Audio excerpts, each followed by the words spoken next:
My name is Melanie Langat, and I'm the founder and the current CEO of Future Savannah. Future Savannah is a startup that focuses on teaching kids how to write computer programs in the most basic of ways. We use a very basic language because they don't understand complexities of, it's a computer and they're human. If an adult sometimes doesn't even understand, then how does a kid understand? So we use a very basic language. It's like you're telling them, you're teaching them how to do things in steps from what they see in the environment, like cooking ugali. You tell them you put water in a sufuria, and then you put it you light up a fire, and then you let the water boil, and the steps. So you're teaching them in the most basic of steps. And Future Savannah is coined from two terms. There's future and there's Savannah. So future is, of course, it's now and years to come. And Savannah is from the vast Savannah of Africa. It should have been it should maybe be future Africa, but we are also getting to a part of Asia that is also like Africa in terms of GDP. It's not a very developed area, so we decided to name it Future Savannah. I saw that kids. I went to Moringa School myself. I got a scholarship, and it was very expensive. Studying computer programming is not. It's not a cheap venture, so a lot of parents wouldn't pay for it. And Moringa School gave us a scholarship, and luckily I was a beneficiary. And I went back to my up country, and I saw that children have capability. They are really capable. And I know you've heard of wanaitwa nani, mulot boys. These people are very tech savvy, but they are now misusing that talent. They are using it in the wrong way. And I decided, I think it's high time we teach kids to build solutions without stealing from anyone.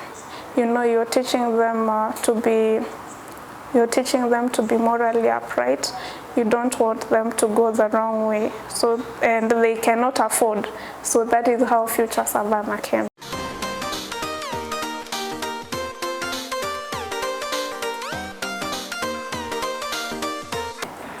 So we've been going house to house. We could talk to village elders. We could talk to chiefs. They give us. And then we also go to schools. We start by going to a school, and then the head teacher or the principal tells us that this is a needy student, but they are very brilliant. You can see their performance. And you go confirm from their background. You can go to their home, the chief. They will tell you that this is indeed a child that needs help to study. But then we just don't focus on the needy students. They are those ones that can afford. Now, the ones that can afford, we help balance so that the ones that can afford pay, and the others we help them study for free, so that that balance, huyu hajalipa, huyu amelipa, so wanalipiana, And we are also currently looking for donations, sponsors, investors, so that we can advance, we can make Future Savannah better and reach more children.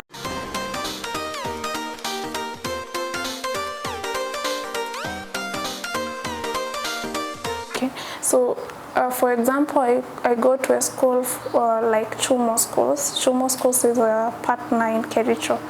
And we talk to the head teacher, and the head teacher buys the idea. So we have to tell them to put in time for these lessons. We don't do it every day on a daily basis. Right now we do it only twice in a week. For a child, 2 lessons in a week. So that's just enough. And right now it's also holiday. We are now focusing on teaching them more the children that are available. We teach them, and yeah, that is how we.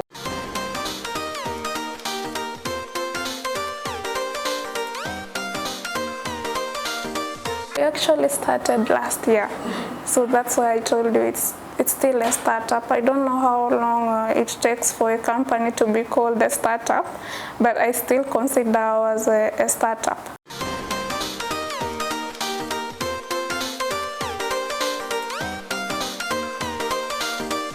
Okay, so it takes a year. It's just like the other subjects. So it takes a year. Some students are a little slow. So you try to, you tell them that it is not about, this one is not social studies, it's not environmental learning, this is different. So your friend could be doing something else, and we are also training you to do something else, so that we are training them at their pace. You know, you can get it if they haven't understood a basic language like Scratch. They cannot understand JavaScript and Python. So they need to first understand the very basic so that they move ahead. So mostly we move at their pace, but it should be 1 year. 1 year per, like learning Scratch, basic Scratch.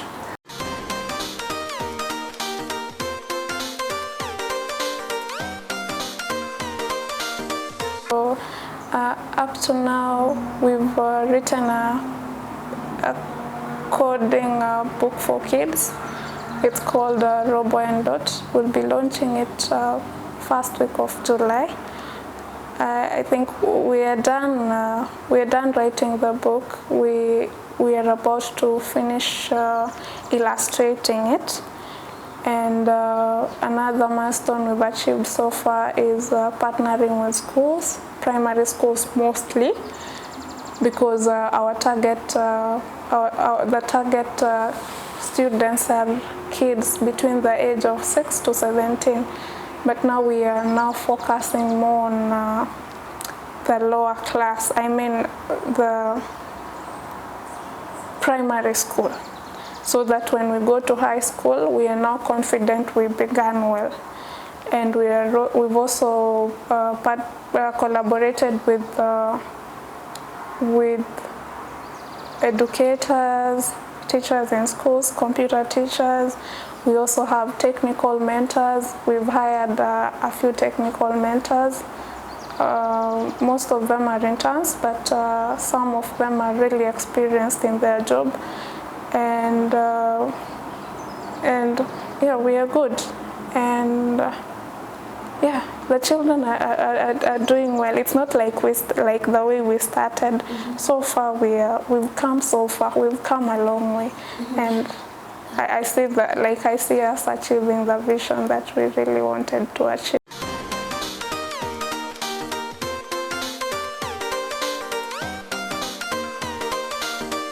Well, the thing is, the children have really learned how to write computer programs. I think that should be an achievement. I wish we had we had one child here who would show us how to. Like, there's a boy. His name is Meshach Kipkirui. The boy is very sharp. He does. I don't know, but he's talented, and he's written computer code that I couldn't even write within a few months of my learning. So that's a huge milestone for us when we see children when we see children doing such things, it's amazing. You're like, wow, you could do this. I didn't even know that you could do that. Too late. That's incredible. So they're writing computer programs, and yeah.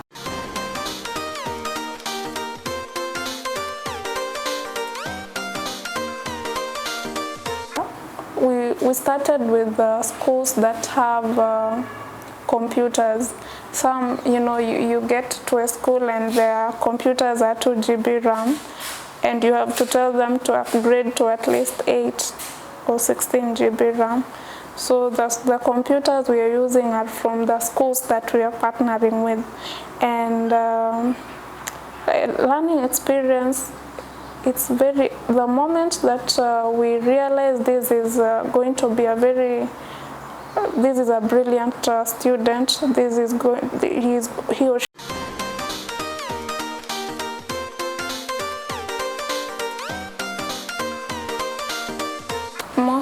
Most of the students don't have computers at home, and the students that have computers at home are the ones that have siblings in the universities mostly, so that the computer that they have is the laptop that their brother or sister uses in the university. And that's a real challenge, and we are trying to see how we can work around it. They cannot access those resources outside of school, and what we are currently doing to solve that is we talk to the school manager or head teacher, and we tell them to let them access them even during the holiday. And you just promise them that you're going to take care of the kids. They are not going to. Kids are messy, so you tell them that you're going to take care of them this and such a day, and that is how we are currently solving it, so that they are able to go to school even when it's not time to go to school, when it's holiday like.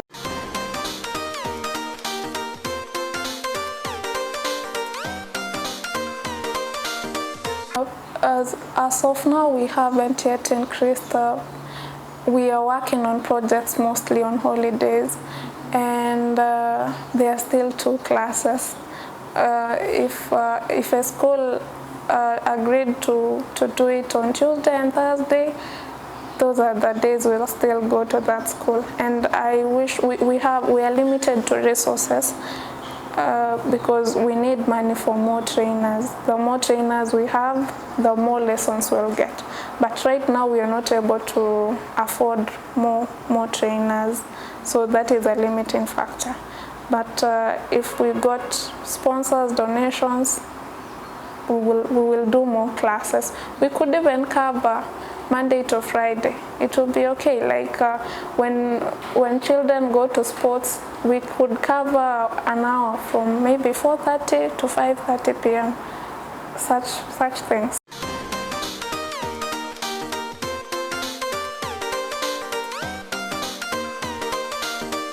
So we started with Kericho because it's my home county, and that is where I saw potential. But it's future Savannah. It's a whole continent. So we are going to move to more counties first, and then we now expand to more countries, God willing.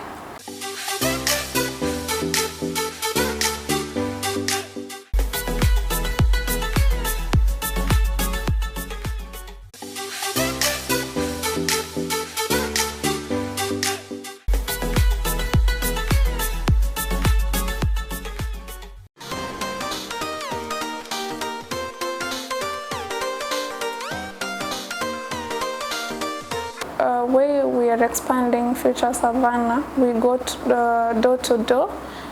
By door to door, I mean from school to school. And so far, we've covered a lot of private schools in Kericho County and a few public schools due to financing.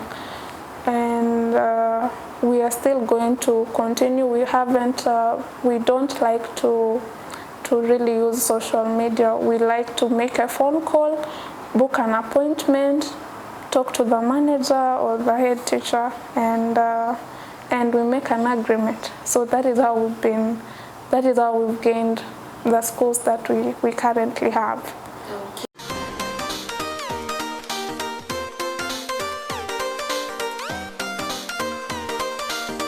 Okay, so to teach young children, we use stories and things they see in the environment. They don't like complex things. Ukianza kumwambia vitu yeye haelewi, they start telling you, teacher, may I go to the toilet? Because now they are bored. So to make it very interesting, you give stories. That is the foundation of how we even wrote the book Robo and Dot. You tell them Robo did this, Dot did that, and that is how they understand. Yeah.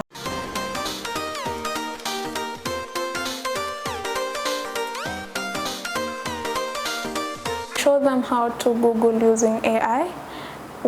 So far we are using DeepSeek and ChatGPT, and we tell them that this is the future. So you'll have to learn how to build this, and to learn how to build that, just learn how to use it first. And when you learn how to use it first, get curious, so that we can even build an AI for Africa. You know, Africa is just, we are just relying on, oh, China has done this, USA is doing, Open AI is doing this, but we also want, we want AI for Africa, that is from Africa by Africans. So that is what we'll be working on that in the near future. For now, we haven't worked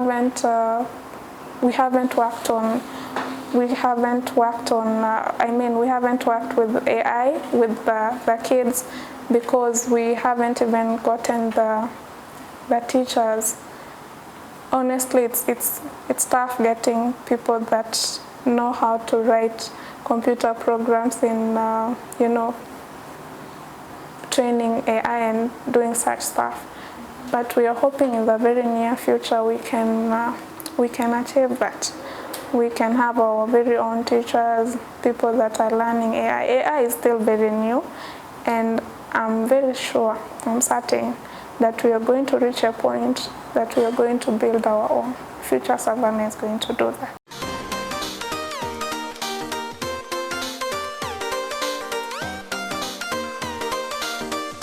Robotics, blockchain, yes. We have plans for robotics and blockchain.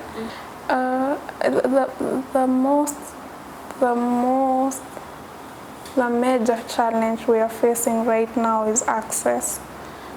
We don't have enough computers. We don't even have enough trainers. Transporting, for example, resources like computers from, you could be importing from Dubai, and that is another cost.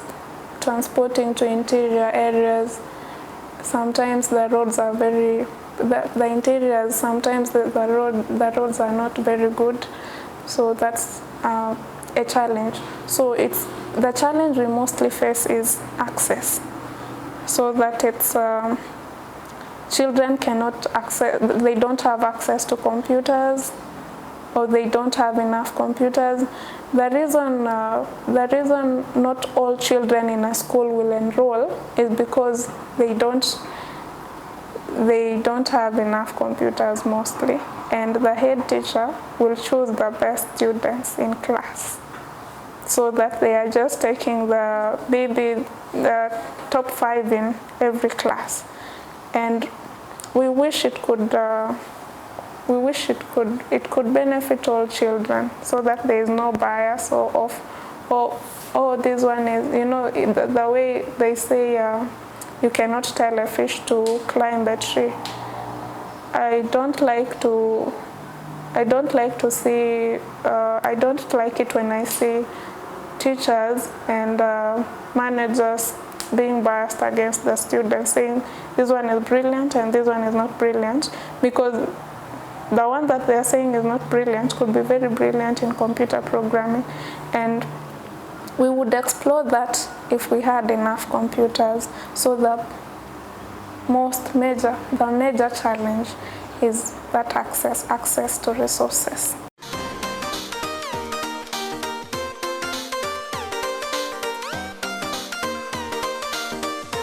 The country currently, our current government is trying to incorporate teaching computer into CBC, so that even high schools next year should all have computer labs. But I don't think it's enough. I really don't think it's enough, because we don't need to teach children Microsoft Word, Microsoft Access, and they don't know how to write computer programs. They need to learn how to write computer programs. So I would say the government is not doing enough. Yes, and the government, policymakers, and that's why I joined. That's why I joined politics, and I'm vying for the women representative position, Kericho County 2027, so that we can address such things.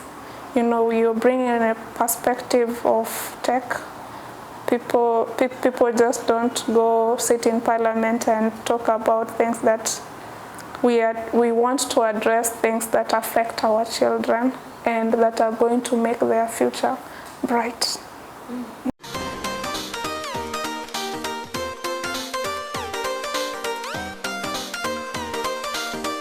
Future Savannah, building things like the Hyperloop, a train that moves 760 kilometers per hour or more. We could get AI that works for you in the house. There's a lot that learning tech could bring into the society, to the continent as a whole. So it's a whole. I'm very excited to see what this thing brings. But I know, I'm certain it's going to be. It's exciting. You'll also be excited when you see it in the near future.